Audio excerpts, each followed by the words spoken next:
With Barack Obama and Dmitry Medvedev, you get the feeling this is going to be a cool, calm relationship.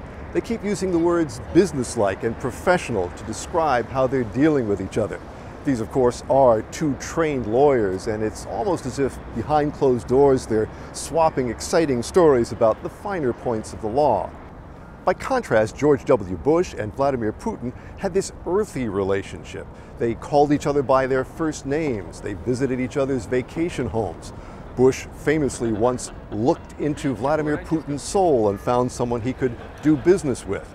Of course, by the end, George Bush and Vladimir Putin were shouting at each other in the stands at the Olympics after Russian troops rolled into Georgia.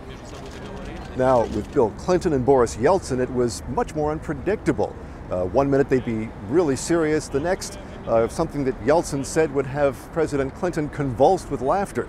Of course, some of the unpredictability came from the fact that U.S. officials never quite knew exactly how many drinks Yeltsin would have before their meetings would take place. Going back a little further, Ronald Reagan and Mikhail Gorbachev were also unpredictable, but that was because they were trying to break the mold of that original Soviet-American relationship.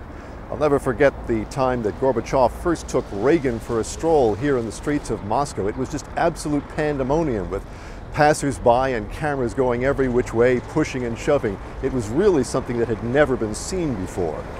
Of course, the very first time I came to Moscow was in 1980 as a tourist, and Leonid Brezhnev was still the man in charge here. A succession of American presidents, from Lyndon Johnson to Jimmy Carter, came to know Brezhnev as the man who could reliably deliver the same answer colorlessly and on cue. And yet, my, how things have changed.